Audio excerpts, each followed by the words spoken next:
Hey everybody out there, this is Seto, and today for you guys we have a Cardian deck profile, and I hope you guys all enjoy it. I know you guys have been asking for a Cardian deck profile for some time, so my friend here is going to be doing his best to explain the deck and how it functions. So without further ado, I'll let him get ahead. He was mentioning earlier that he would run Sahuja if he owned one, but he does not own one, so understand that. But without further ado, I'll let him take over. Alright, Flower Cardians. Every card in the deck is an Upstart Goblin, is the shorthand version. You have your 100 at 100, or your 1-point starters if you've ever played Hanafuda. Pine is your only normal summon in the deck. You'll normal summon this and draw a card. If it's a Flower Cardian, you get to keep it, otherwise you send it to the graveyard. The others have a summoning effect requiring you to have a lower level Cardian in play. Your level 7 is Zebragrass, he's your magical mallet. Your level 11 is Willow. He lets you return one Flower Cardian monster from your graveyard back to your deck and draw a card, keep it regardless of whatever it is. And then you have Palawana, which is your Battle Fader. If your opponent declares an attack against it, you can negate the attack, draw a card, and end the battle phase. All of the 100-point guys have a 2-point card, which is your 2000 monster. It's Pine with Crane, Zebragrass with Moon, Willow with Calligrapher, and Palawana with Phoenix. What's important about your 2000s is they are level restrictive into what you need to tribute to summon them. Pine with Crane needs to tribute Pine in order to summon. Zebragrass needs to tribute Zebragrass in order to play it, Willow, and so forth. When you draw a card, or when you summon these, you get to draw a card. If it is a Flower Cardian, you then get to special summon it onto the field, letting you tribute Pine for Pine with Crane, and potentially then expand it into another Flower Cardian. This will let you build up your boards and make synchro plays. Each one of these also has a battle effect that lets you draw. Pine with Crane lets you draw just by declaring an attack. Zebragrass with Moon requires you to destroy a monster, and Palawana with Phoenix requires you to do damage to the opponent. You have tuners in the deck because your main play is synchros. Willow Calligrapher is a tuner that's level 11. Before we get into why you can even bother to synchro that one, it has an effect that lets you treat itself and every other material as level 2. So you're looking for 6, 8, and 10 for your synchro plays.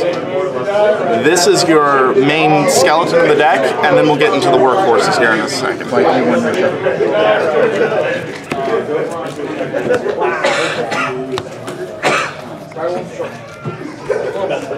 Your main workforce of the deck is Peony with Butterfly. It's your secondary tuner in the deck. This lets you draw a card. If it is a Flower Cardian, it resolves an effect similar to the Spiral decks. You look at the top 3 cards of your opponent's deck and you can put them on top or on the bottom in any order you want. This is important for making sure your opponent can't counterplay if you can't FTK them. Boar and Deer let you draw a card if it's a Flower Cardian.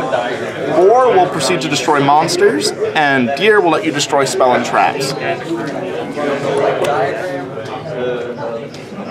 Flower Cherry Blossom with Curtain is a secondary starter card, also a 2000 monster. You reveal this in your hand and draw a card. If it's a Flower Cardian, it will get to summon itself. You can also discard this as a hand trap similar to Kaloot to give your monster 1000 attack and defense. This will help you beat over Masterpiece. Your spell lineup for the deck is Double Flower Gathering. This will let you summon all 4 of your 100-point starters. This is why you have to run 3 of each, because if you don't have at least 1 of every one in your deck, you will not be able to resolve this card. This also Cardian locks you for the turn. You can't, meaning you can't summon any non-Cardian cards when you're doing this. You run Reinforcement of the Army as a 1-of. I would run more if we could. You have to get a Flower Gathering, a Super Koiko, which I'll show next, a Pine, or a Willow in order to even start the deck. It's got that low ceiling problem. This will help you fix it. Super Koiko excavates 3 cards from your deck and lets you play all the Flower Cardians to the field. It does negate their effects, but it does set their level to 2, letting you play all your other 100 starters from your hand. The other thing is it does not modify the monster's attack. So if you hit all your 2,000 guys, you get all your damage on the board here. This is also the first one that has a graveyard effect. By banishing this from the graveyard, you can tribute a Flower Cardian and drop another from your hand, ignoring its usual summoning conditions. This is how you'd be able to tribute Zebra Grass to play Pine with Crane, for example. Flower stacking lets you literally stack your deck. You take any 3 Cardians with different names and stack them on top of your deck in any order.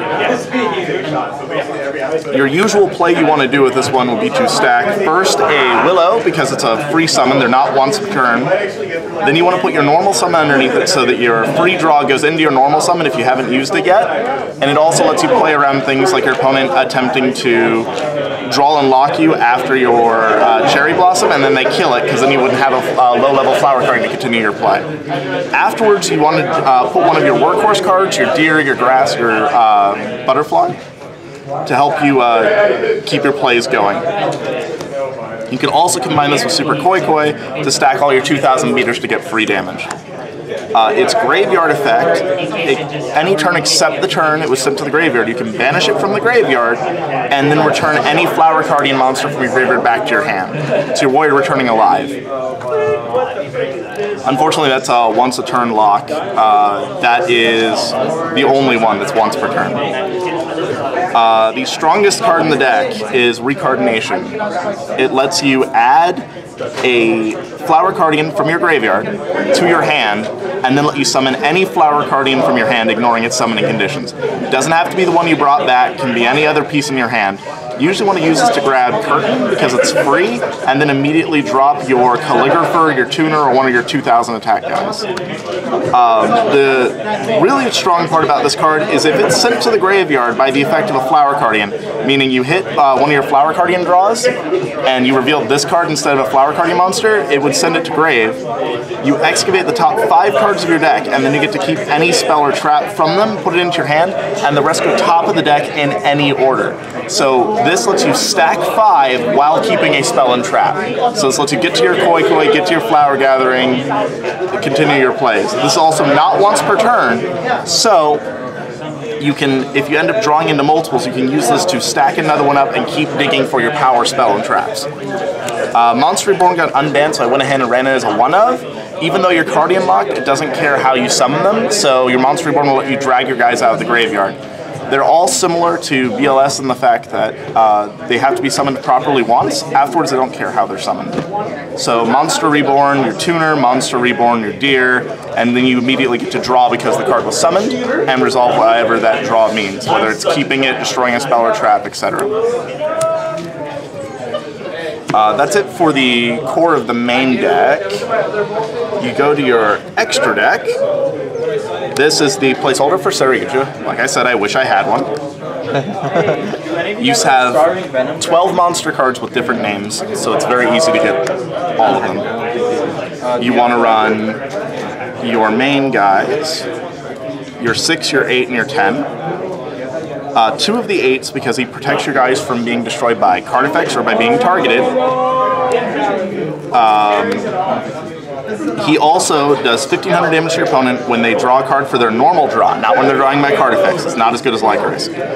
During the end phase, you have to skip your draw phase or turn off his effects until the end of your opponent's standby phase. This is important because you well deck out if you do not have this guy. Since every card in the deck is drawing cards and then proceeding to mill them, you will run out of cards, usually by the end of your second turn. Boardfly is a walking dweller. He's a 2,000 monster that gives all Flower Cardians piercing, so no more scapegoat shenanigans. By banishing 1 Flower Cardian from your graveyard, you lock your opponent out of their graveyard until the end of their turn, meaning no card effects can activate in the graveyard, and they cannot summon from the graveyard. Finally, your boss monster is a 5,000 attack point horror. He makes it all Flower Cardians negate the effects of monsters they battle as a continuous effect. This means Utopia Lightning will not be able to crash into this. In addition, once a turn he allows you to negate a spell or trap, similar to Great Shogun Shion. And the other nasty, nasty little trick about this guy is if he leaves the field by an opponent's card effect, leaves the field, not destroy, so Eater of Millions, etc., you will get to summon any Flower Cardian Synchro monster from your extra deck. So your 10 will go right back into your 8. That's it for your Flower Cardian Synchros. Now your tuners, assuming you're not Cardian locked, opens up the ability for more even star Synchros. So we have Psyframe Omega, because you will be banishing cards, and he has a wonderful graveyard effect that reloads the cards in your graveyard back into your deck so you don't deck out. We also have double Armory Arm. I've actually been considering 3 at this point. Remember, Armory Arm does damage to your opponent. Your opponent meaning not just the controller of the monster that's equipped to. So one of the things I do with this deck is I make Armory Arms, and I proceed to equip them onto the opponent's monsters, and then start crashing Flower Cardians to get that free burn damage.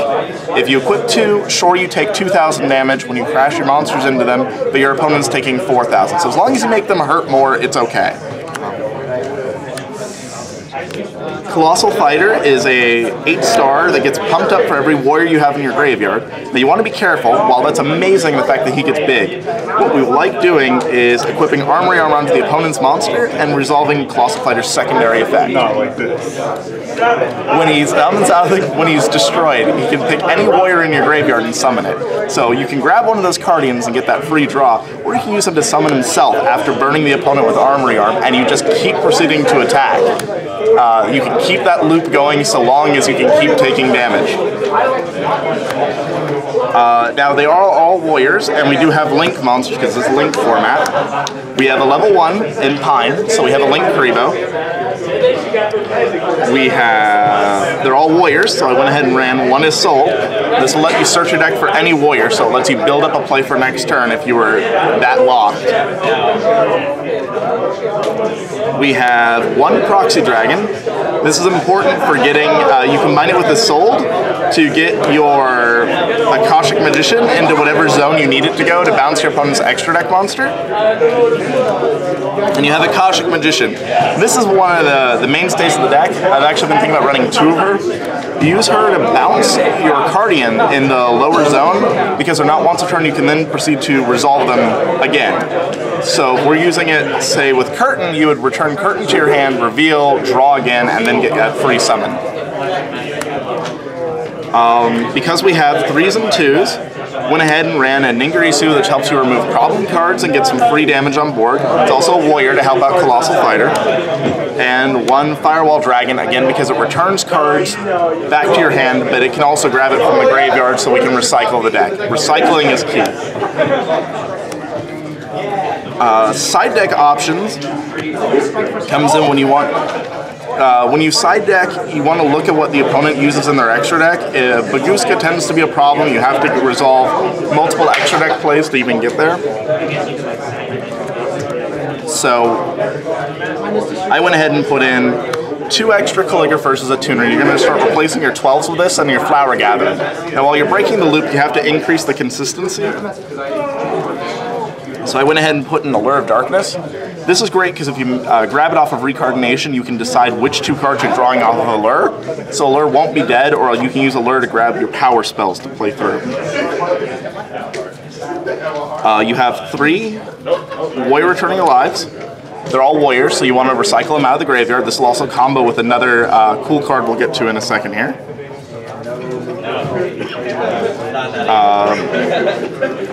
They're all high-level monsters, so I put in 1 Calculator. Calculator gets 300 attack times the level of all the monsters you control. So that means your Calligraphers, your 11s, your 12s are giving it 33 or 3600 attack apiece, and they're all free summons. This can easily get well above 9,000 attack individually. So you can combine it with your Armory Arm for free kills. You can Armory Arm the opponent's monster and attack with this to play around Honest. This will just show up and become the boss monster of your deck going into game 2. To speed into getting it, I put in a Monster Gate and a Reasoning. Reasoning is key in here because your opponent's going to have no idea the level of all your monsters. They're all over the place. There are 8s, 12s, 10s, 1s, 3s. And most of them say cannot be normal summoned or set.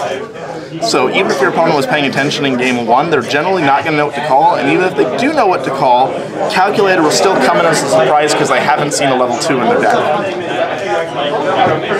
You run 1 Pot of Desires. Once you have a good hand or you need to unbrick one, you can run Desires to go ahead and thin your deck, because once you have no like no cards or like 3 cards left in your deck, your Willow becomes super key into recovering all of your stuff. Left Arm Offering really helps you get to that Super Koi Koi. Super Koi Koi becomes the mainstay of games 2 and 3 because it doesn't Cardian lock you. This means you can go into that Saryuja with your different names and you can start making all of your link plays. You also run that one crucial Soul Charge. Remember, all of these monsters get their effects when they're special summoned. After they've been special summoned once, they're viable targets for the graveyard. So you could use this to summon like 3 boar and 2 deer from the graveyard and immediately draw 5 and potentially destroy multiple spell and traps and multiple monster cards while increasing your hand. Well worth the 5,000 life point investment to make that play, even though you don't get a battle phase. The other thing is this lets you revive your synchro monsters back, so even if you're not drawing that many cards and you don't have that battle phase, you can grab the 8-star Light Shower card, which will let you turn around and do 1500 damage to your opponent apiece. Mike is a hell of a lot better at it. That about covers it for the Flower Cardian deck. The only word of advice is make sure you are doing your number crunching with this deck. Counting the number of monsters left in your deck is key to making all of your effects resolve completely. And with that, enjoy!